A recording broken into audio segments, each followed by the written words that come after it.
I'm just going to introduce you a little nicely to my panelists here. Uh, Sharon Marcus is a professor from Columbia University. She's the Orlando Harriman Professor of English and Comparative Literature. She's the Dean of Humanities in the Faculty of Arts and Sciences.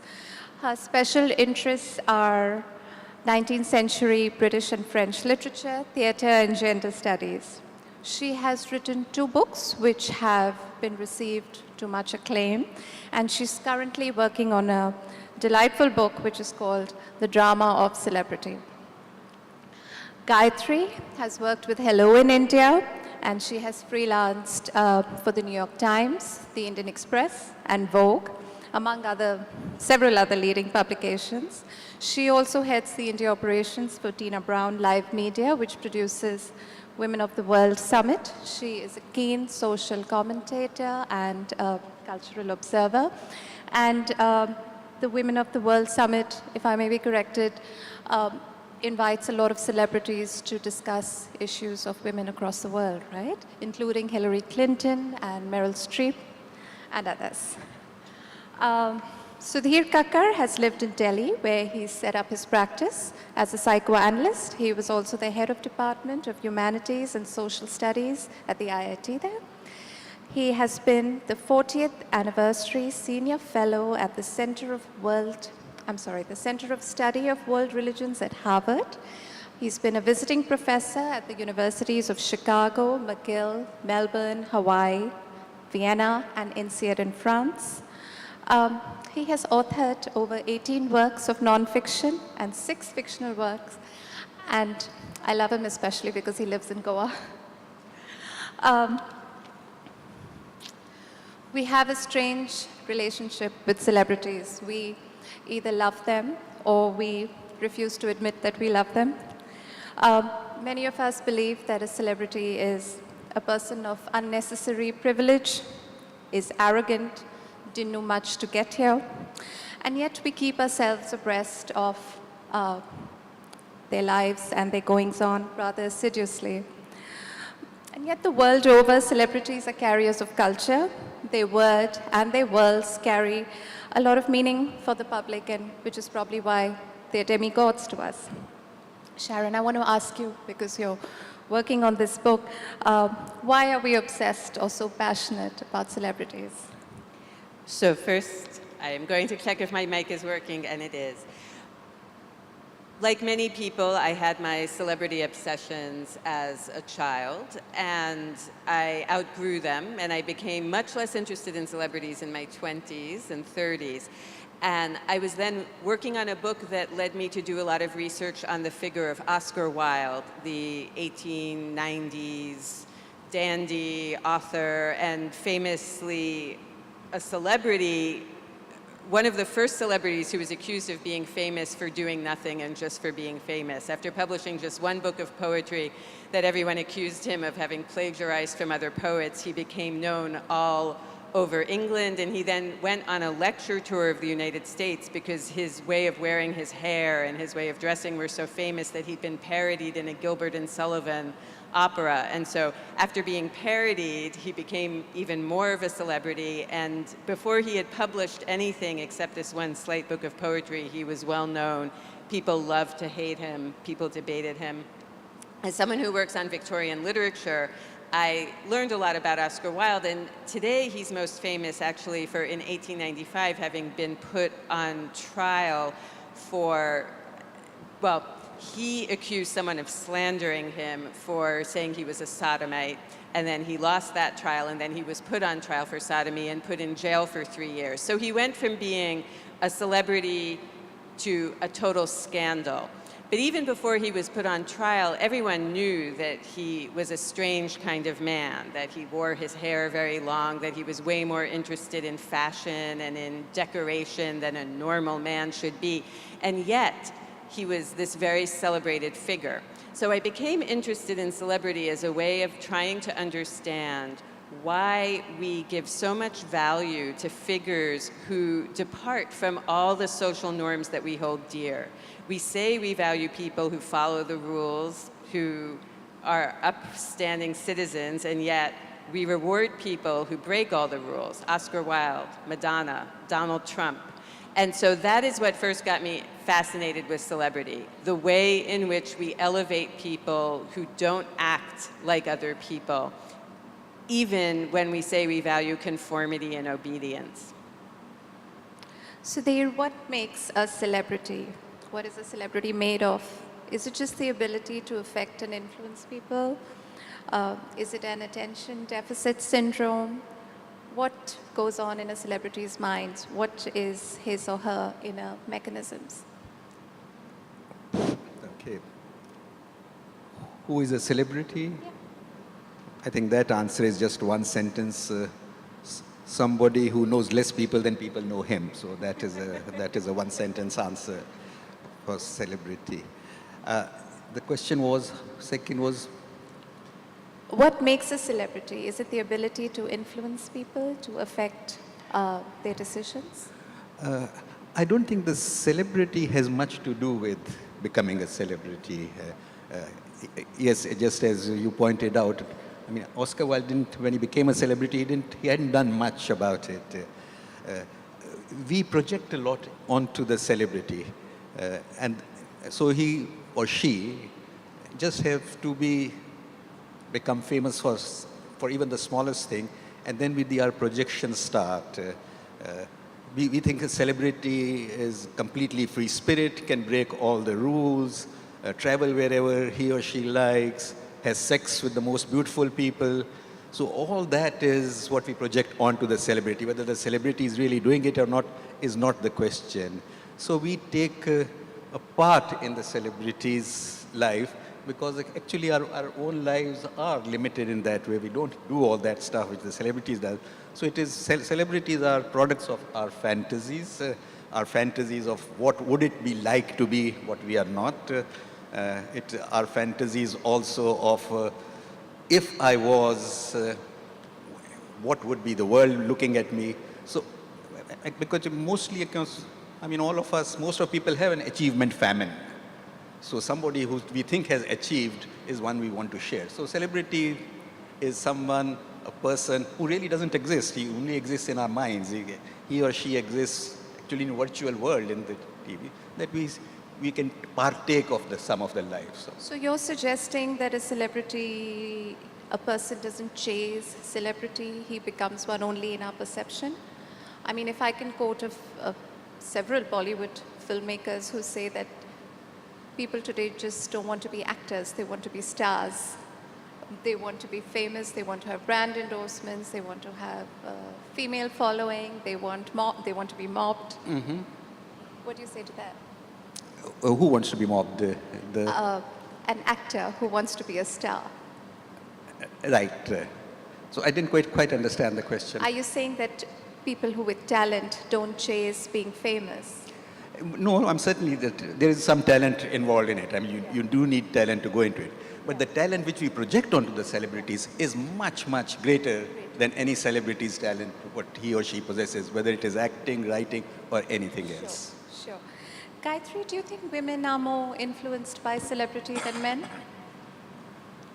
Yes, absolutely. I think that women have an inordinate amount of pressure put on them by, whether it's aspirational or the way that they look upon other famous women, and the way that they are dressed and their bodies, and they channel all that back into their own, self, and want to then be the size zero, look a particular way. You don't have to look very far. In most of our urban centers around the world now, women of a particular age are starting to look the same because they've done all the same work on their face to, brook the trend of aging. So all of those pressures, you don't see men looking like that. I mean, you see a few, but really you don't see it in the way that you see it amongst women who are walking down Madison Avenue, or, women who live on, in South Bombay or whatever it is. So I do think that there is much more pressure on women, and the data also supports that. I mean, if you look, I think there was a study done in the United States where 80% of girls who were 10 years old had dieted at some point in their lives. And in the UK, about 50% of girls from the age of 8 to 15 had had dieted, done some kind of, not eating, whether it was a eating disorder or whatever. And the data certainly shows that girls respond very differently. It's not that boys also don't have those kinds of pressures, but certainly women and girls face it and imbibe it a lot more. Sharon, especially in America, there's a unique culture of being famous for being famous, most obviously with the Kardashian family. Do you think there's a specific skill set required to be famous? Do you think you can just be yourself and be famous?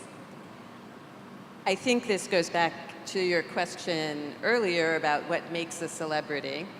And I would say that in many ways, what makes a celebrity is never inhering just in the celebrity. To make a celebrity, you have to have some kind of collusion between the media, the public, which is us, and celebrities themselves.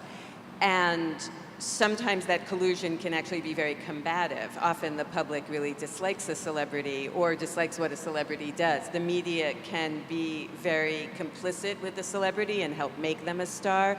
The media can also try to unmake a star. And it's never really certain in advance how any of these battles are going to play out. The idea of being famous for being famous was actually coined in the early 1960s by an American sociologist named Daniel Boorstin. And ironically, he became famous for coining the phrase famous for being famous. He wasn't that well known before that. It's definitely the most famous thing he ever said. I didn't know that. Thank you for that. Yes, and what's interesting is that in the 19th century, celebrity was a very positive term. If you opened up a book in the 19th century, and there were many of them, called something like Celebrities of the Age, the people inside it would be generals, prime ministers, great authors, great artists. Charles Dickens would be in there, Mark Twain, Victor Hugo, someone like Gandhi. These would be the people in a book on celebrities. And then the term starts to become less positive in the 20th century. And when Daniel Boorstin comes along and talks about people being famous for being famous, he's picking up on something that begins after World War II. And I think the rise of fascism and the role that a cult of personality played in creating leaders like Adolf Hitler made people much more suspicious of public adulation, and even if it was of leaders of a nation, because they had seen that that could be very dangerous and make people very uncritical. So people like Theodor Adorno of the Frankfurt School, a sociologist named Leo Lowenthal, and then Daniel Boorstin start to say, well, these people are really famous for nothing at all. Now, when Daniel Boorstin is writing, actually almost all of his examples of celebrities who are famous for being famous are men. He's talking about people who are in public relations, people who are movie stars. He considers them famous for nothing at all. So even when he's writing about people who were great singers like Frank Sinatra or great movie stars like Clark Gable, he sees them as nothings and nobodies. And that makes sense to me because what he's comparing them to are these 19th century celebrities who had really achieved great historical deeds. And even the Romans and the Greeks, the classical figures like Julius Caesar, those were people who were famous for something. What we see with the rise of reality TV, especially, I think, is people who are famous simply for being themselves, for going on TV and for being, so we say, for being willing to just have the cameras trained on them and display their lives. And you can watch them shop and you can watch them talk to each other about makeup. And this makes the Kardashians celebrities. But to answer your question about whether there's a real skill involved, I would say absolutely. We may not find makeup and shopping to be world historical deeds, and I think that's a fair thing to say. But the art of being able to be in front of the camera, to sustain the attention of millions of people, as Kim Kardashian has been able to do, is not an easy one. And we know that because social media, Twitter, Instagram, They're filled with people who are trying to become Kim Kardashian, and they don't succeed. Now, I have actually, I'm not saying this in response to your question specifically, but I have this conversation a lot, the Kim Kardashian conversation, with people who all say, well, isn't celebrity just about famous for nothing at all? Kim Kardashian, what skills does she have? And I find that most of those people, when I speak with them, they've never actually watched Kim Kardashian. I am not personally that interested in Kim Kardashian. I'm much more interested in 19th century celebrities who were more I substantive. confess, I'm a fan. I'm sure you have. But when I do watch Kim Kardashian, purely for research purposes, I'm actually struck by her rapport with the camera. She's quite witty and funny in her way. She walks a fine line between taking herself way too seriously and not taking herself seriously at all. And I think she's also an excellent entrepreneur who's been brilliant at turning herself into a brand and making money out of it. And, you know, people used to laugh at Donald Trump, and look at him now. I think it's at our peril that we underestimate the shrewdness and intelligence involved in turning oneself into a celebrity who may be quite empty in some ways, but nonetheless is able to capture our attention. I think that that's right. I think that the thing that people don't seem to understand about the Kardashians is how incredibly hard they work. And, you know, I mean, the data all points to it, which is, you know, she had an app that launched 2 years ago, and it's just an app about, I think, being famous in Hollywood or trying to be her friend or whatever. And it's making huge amounts of money. It's a makeup app. Yeah, it's, well, there's a makeup app, and there's also a Friends app, and I mean, they've got all sorts of ancillary offshoots of their brand. And I think that that's true of most celebrities who are at that level, where they have massive multi-millions following. You know, they work super, super hard, and yet they make it all seem very effortless. So it's all very natural, and, you know, you think that they're just lying by the poolside. Well, actually, they're not. So it's all very concerted in the world, especially of social media. And it's contrived, the kind of the natural. Sudhir? No, I think that Trump was a very good example of celebrity becoming a person or becoming president. Because Trump, I think all the fantasies are there. He's a billionaire, he's very rich, he's had the most beautiful women, he's been there, and now he's also president of the United States. What can be more celebrity than that? He also had his own TV show. Do you think, what is the role of social media in planning our obsession with celebrity? Do they feed off each other, Gayatri? Yes, I mean, I think that, you know, as Sharon was saying, and it's interesting you brought up Oscar Wilde, because when I was doing research for this panel, I read that, you know, when he went on his big tour of the United States in the late 1880s, he was such a huge celebrity that, you know, advertisers were putting his face and his name on everything from stovetops to, I don't know, cigars and things like that. I mean, he was huge. So this is not a new phenomenon, but obviously because we are in the age of Snapchat and Twitter and Instagram and Facebook, where everything is literally a click away, you feel this extreme symbiotic involvement, this relationship with the celebrity that you're interested in, whether it's a Kardashian or whether it's Katy Perry, who I think is going to go to 100 million followers on Twitter pretty soon. The fact that they're so accessible, even though they're not, makes it that much more all-pervasive. It's changed the game, hasn't it? It's changed or fueled it, the celebrity game, social media, yeah? Celebrities need media to become celebrities, but one of the things I have seen in my research is that media needs celebrities in order to propagate themselves. So Twitter grew a lot when people like Kim Kardashian and Beyonce and Rihanna went onto Twitter. Facebook experienced a huge increase in users when Lady Gaga put herself on Facebook. And Gayatri, you're absolutely right. I think in these cases it's the promise of access, the idea that you could send a comment that they would read. And in the early days, there was this sense of a genuine intimacy that I think now has been dispelled because the numbers are so big it's impossible. And what's interesting is to go back to the 1830s, where in England and France and the United States, this is when a commercial mass press first starts. So before that, newspapers had political patrons. They were not expected to sell copies in order to make money. Someone simply said, I'll give you money to create a newspaper where you put forward opinions that support a party. And then with the rise of literacy and the sort of cheaper cost of production in the 1830s, it becomes possible to actually make money by selling papers. And so volume of readers becomes enormously important. And what I found is that in all three countries, the way that the newspapers sold papers was to cover celebrities because people wanted to read about them. And yellow press, yellow journalism, right? And they wanted to, there was much more decorum back then. You knew a little bit maybe about who they married. You didn't have sex tapes and nude selfies and the kinds of things you have now. But there was still a sense that you would have up-to-the-minute information. You would know what the celebrity did last week. And that was what helped create the culture of newspapers. And it becomes a feedback loop. The celebrities help the newspapers sell, and then the newspapers cover celebrities more. And then you have this intensification.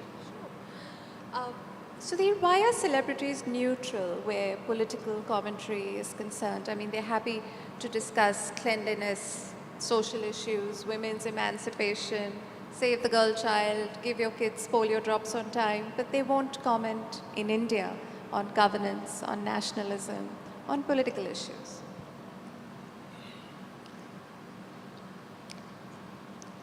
I think that is probably a question which everyone knows the answer to because there is a lot involved of them of losing people.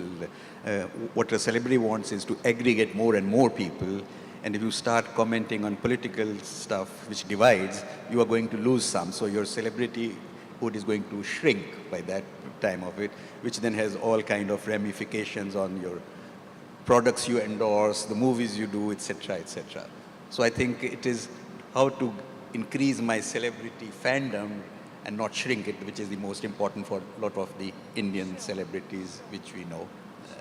But you know, Sharon, I don't see that in the USA. I see political commentary as a totally different ballgame in America. Celebrities openly endorse the presidential candidate. They make fun of them. They criticize the government. It's a one-time we all unequivocally love America. Why is that different? Well, I think there's a very strong culture of free speech, and that people who don't partake in that culture of free speech are seen as un-American. So in that sense, they're probably conforming to a national character, but it's also a national pastime. I think in many ways our political contests are almost like sports contests, and so you're to take a side and defend your team. It would be unthinkable that you wouldn't publicly defend your team.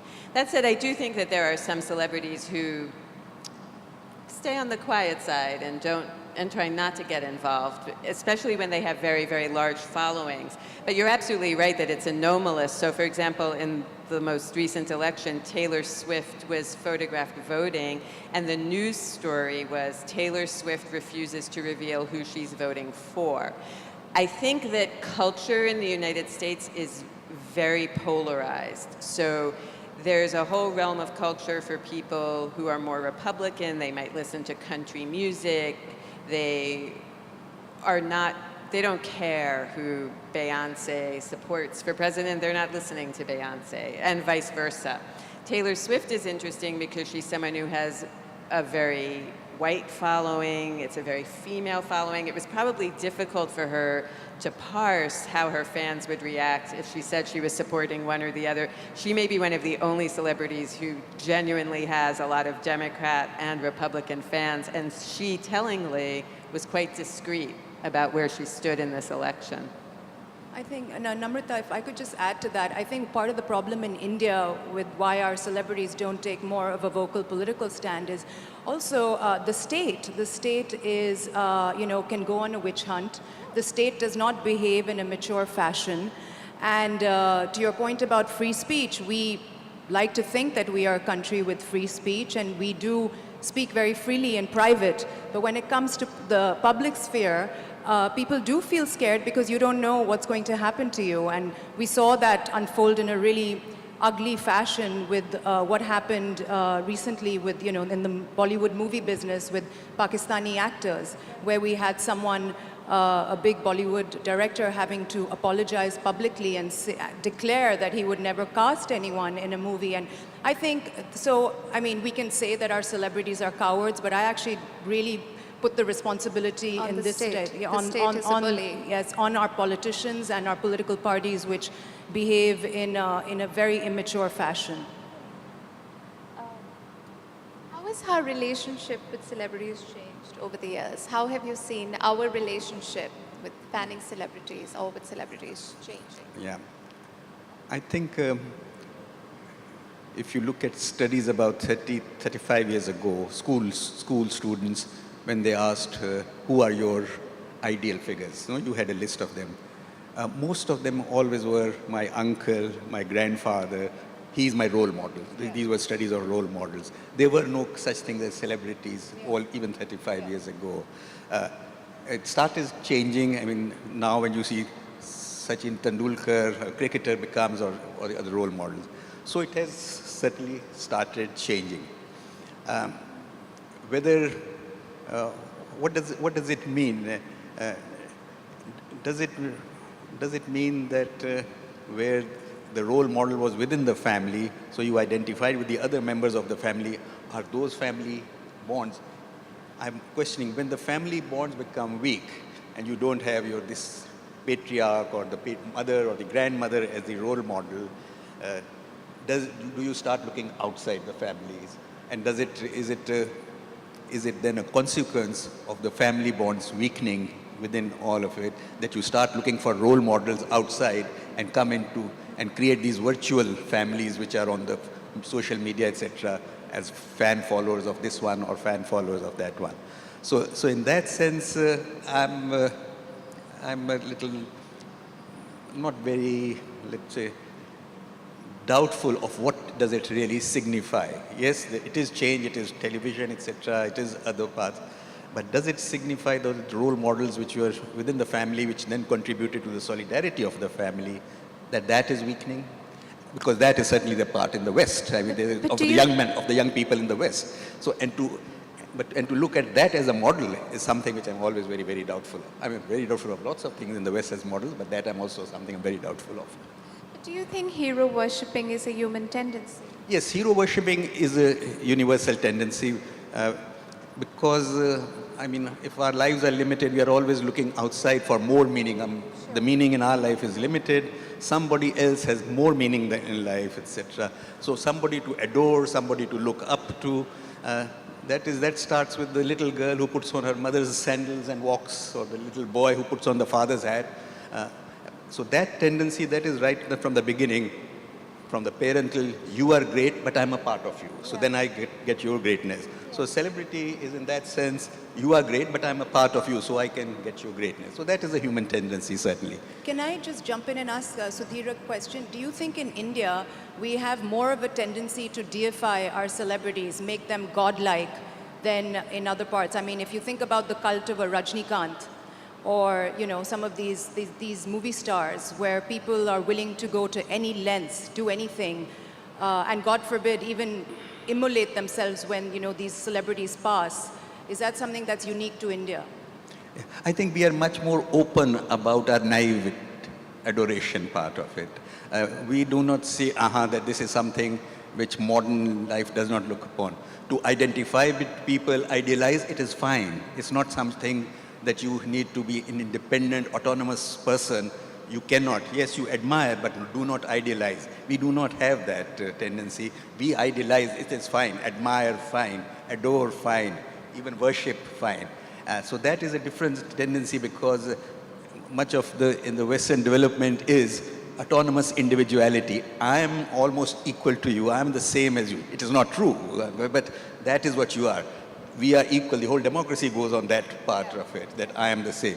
So autonomous individuality, so inside you might be having those kind of feelings, but you have learned them, and all your socialization has told you that you don't do it. Can I just step in, because this is so interesting as a way of thinking about the particularities of celebrity, particularly in the United States. where I think that so I would say that hero worship is universal, and so is the desire to idealize and admire and worship, and that in modern times that's often going to be directed at other human beings, and of course it is something in the relationship to the parent, and so we have that from a very early age.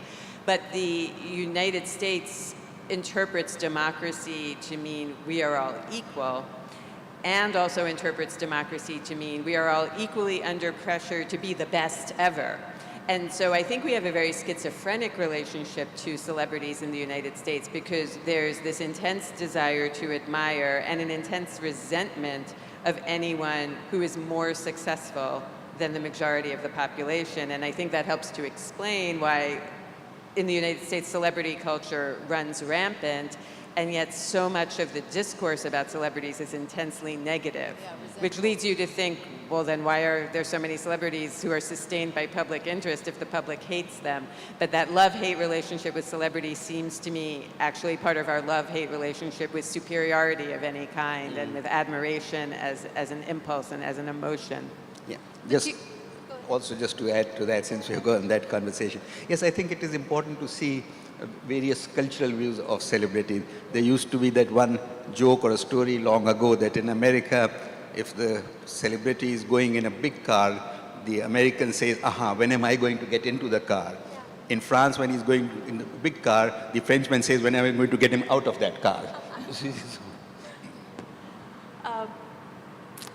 What do you make of the trend of celebrities, especially in India, Gayatri, getting away without following the law? I mean, it is a double-edged sword. They don't get to sleep with everyone and to roll in their millions. I mean, there's someone who doesn't want to pay taxes on an imported Ferrari. There's somebody else who flouts municipality regulations and builds a bungalow any which way he wants.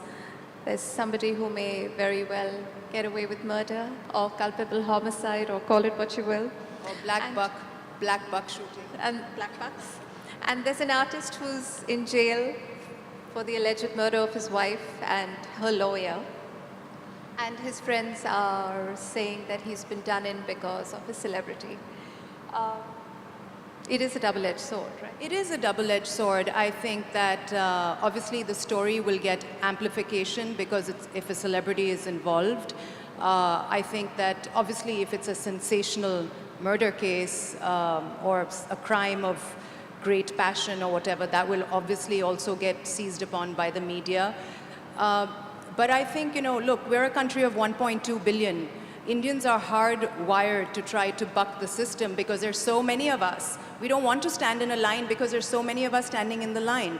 So, if a celebrity, and this is, I think anywhere in the world where you have access to a super duper team of lawyers that you can pay a lot of money to, you will get off the hook. I mean, this is not unique to India. So I think it's about getting, the best resources to get off the hook. And that's what we found time and again.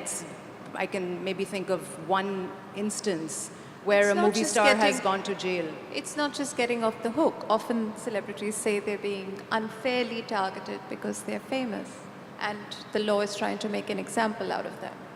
Well, yes, but then at least in India, the law doesn't always end up making an example out of them, so I don't really know if I'd buy that argument.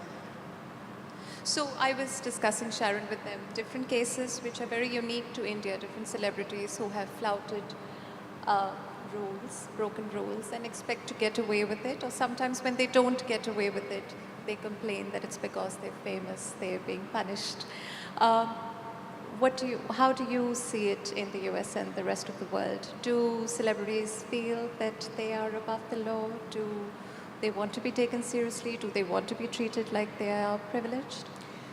I would start answering this question in terms of what we want from celebrities, because I think that over time, celebrities are incredibly sensitive to the public's desires for them and are able to mold themselves to them. And I think that one of the issues with this problem that you're raising is that we like celebrities to not follow the rules. And part of what we identify with when we identify with celebrities is that these are people who are getting enormous social accolades for not really honoring basic social obligations. They can be quite obvious about it, and we enjoy their defiance because secretly we would all like to be that defiant and be rewarded for it. I think it really varies in the United States, but in the last year we've seen 2 documentaries about O.J. Simpson, and certainly O.J. Simpson is a good example of someone who many people feel was able to get away with, well, committed murder, was able to get away for years with assaulting his wife. The police would come and see, oh, it's a celebrity, this really famous football player, American football, who I love. We're gonna leave. And it's been documented that the police were called to his house 9 times and never did anything about what they found there, and then the situation escalated, and then a jury that identified a great deal with him on many counts found him not guilty. I think there's also an issue about the ways that celebrities are not themselves able to lead normal lives, which is a relatively new phenomenon. Since, I would say, probably the 60s or so, maybe even before, but definitely since the 1960s. If it's impossible for you to walk down the street, if it's impossible for you to go out in public, if you can only lead your life in this extremely protected way, you probably do start to think of yourself as being outside ordinary affairs because you are. Absolutely, that's a great point. And Sudhir, I want to close and ask you this question as a psychoanalyst. I know you've had many famous people on your couch. What makes them insecure? What are their worries? What are their stresses? There isn't really much difference. The difference is only that, as a psychoanalyst, what you say is you have to look at your own feelings. So I had to get over my own awe of this, that to treat them as patients or as human beings in that sense. There's no difference about the problems at all. And some of the things which you pointed out of not being able to do normal things at all, none of them would sacrifice it for the celebrityhood. They all complain about it, but that's a complaint of really of how wonderfully terrible I am, kind of a thing. So that is not the complaints about it. Their complaints are the normal human beings, lack of love now, etc. So normal stuff. There's nothing. All the outside adoration. For some, it does not last, or it is not enough. There is of where is that? Of am I really deserve it? Is it me? But that's like every rich person also. Is she marrying me out of love or because I'm money? So those kind of doubts. But otherwise, there's not much difference. I'm going to throw the floor open for questions, if any.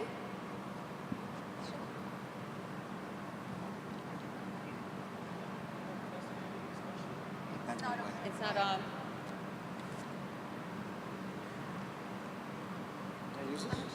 Thanks for that fascinating discussion.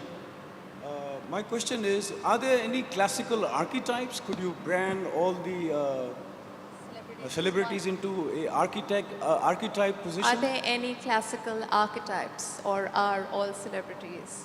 Are there any classical archetypes of famous people? Are all celebrities the same? Can you just throw them all under one umbrella? I think historian would. I think there are definitely some types. There's the rebel, Byron, Oscar Wilde, the actress Sarah Bernhardt in the 19th century, Madonna, Lady Gaga. Then even Trump, I think, in some ways tries to play the rebel type.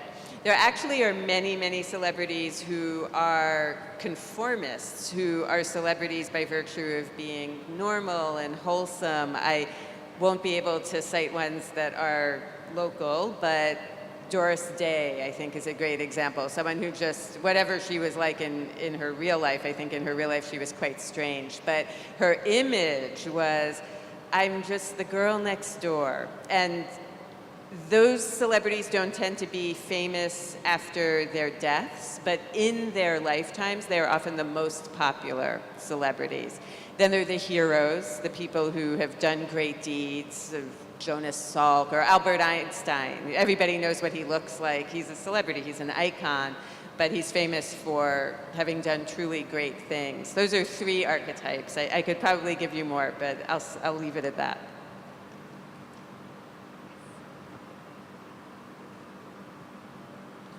Hello, and this question is to Sudhir. Sudhir, you know, in India, celebrities are, for 90% of the people are film stars only, basically. Especially if you talk, my specific question is, in South, the film stars like N.T.R. Rao and, you know, Rajkumar and then Jayalalitha and her, you know, the other gentlemen, how is it that the South has so much of, you know, love and affection for this, for the celebrities rather than the North? And you know, they make temples and they die for them. And any take on that, please? Thank you. I'm as puzzled as you are on that one. I really don't know the answer because it has really nothing else to do with it. That what is there and it's actually it is Tamil Nadu much more than the other. I don't know if you know Karnataka also much less. But whether there a tradition has started of that celebrityhood is the road to not only to fame but also to political leadership. Again, sorry, I have no answer. I can take one more question. Yes? Okay, one. And you after that, yes. We know that there is an obsession with celebrities, but so I'm a student of journalism, and you know, a lot of our faculty, they really look down. So my friend wants to do Bolly journalism, so you know, that's really looked down upon. So what do you think? I mean, there is an obsession with celebrities, but is it necessarily a bad thing? No, I don't think it's necessarily a bad thing. And as someone who does a lot of cultural reporting, I know that it's not the sexiest thing. All the smartest journalists in the room want to rush off into political journalism or business journalism. I completely understand where your friend might be coming from. I think it's really important to have important, critical commentary on popular culture in this country. So if there are people who are interested in pursuing that, and we can have intelligent thought around some of the portrayals, I mean, it's beginning to happen now with the way gender is portrayed in cinema, or some of the way that we are moving, you know, our perceived notions of what is socially acceptable through cinema. I think I think those biases will always be there. I mean, even in very mature sort of democratic societies, you'll always have the, you know, the political journalists looking down on, you know, the journalists who are covering sort of other, sort of the artsy spheres, if you will. But that is a bias, I think, that won't go anytime soon. I would encourage your friend to, you know, to pursue whatever he or she is interested in writing about or broadcasting about. Sharon, do you think popular culture is looked down upon by the intellectual snobs?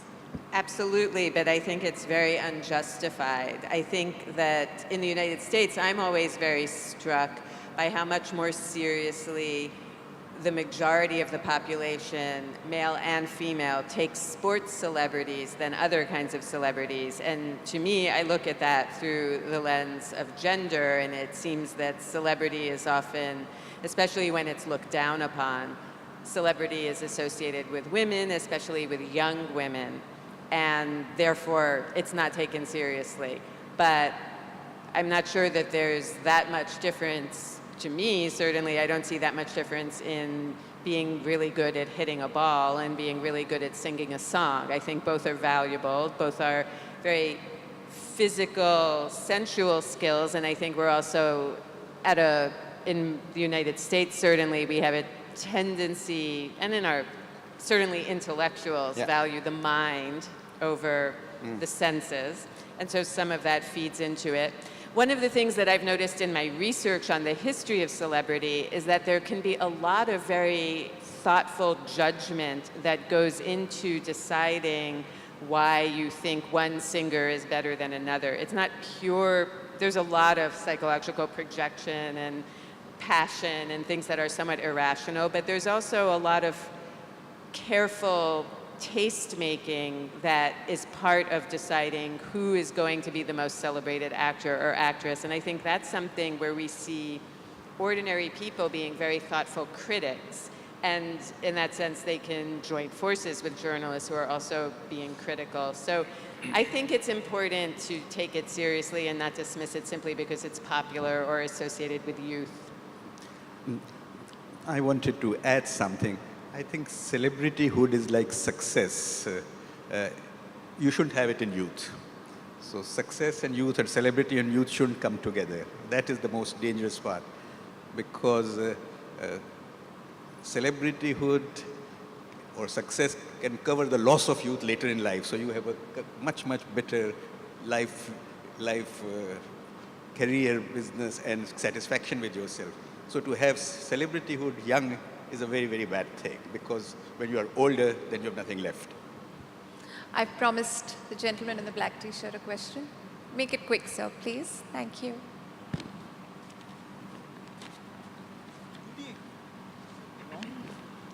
Do the existence of celebrities fulfill some kind of a societal function? Do they cater to some kind of a innate human need? Is there a psychological explanation to this?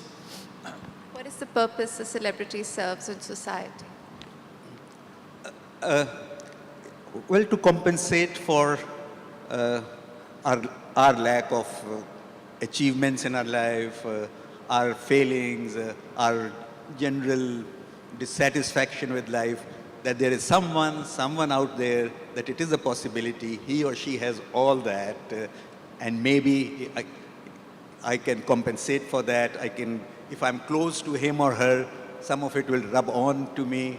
So it is really, I think, a belief in that there are great things, rainbows around the corner, and the celebrity is sitting on one of those rainbows. Do you want to add something? Well, I'll add very quickly. I think that's a very interesting formal understanding of celebrity as being defined essentially by their success.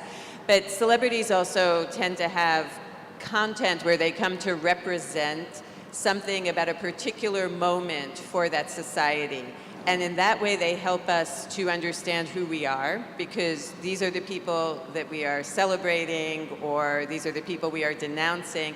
And I think that celebrities, especially in very large countries actually, provide a focal point for publics to debate about values. And so if a celebrity, for example, Elizabeth Taylor, is the first to be a very really well-known person who's been married and divorced multiple times, that celebrity can help become a way for common people to, by talking about Elizabeth Taylor, what they're really talking about is, what do we think about marriage? Is marriage for life? Is marriage something that you can undertake temporarily and leave if you're unhappy? And in that sense, celebrities perform an important social function of allowing us to argue about changing values and changing norms. And I'll just add one last thing, which is, at the end of the day, you know, when we're in our daily rut and our daily lives, it's really the lifestyle of the rich and famous. I mean, you just kind of want an escape. And that's why reality TV has done so well, and maybe that's why Donald Trump is now president of the United States, because he represents something, a success, a kind of a, you know, a man who lives in a gilded home with this beautiful wife.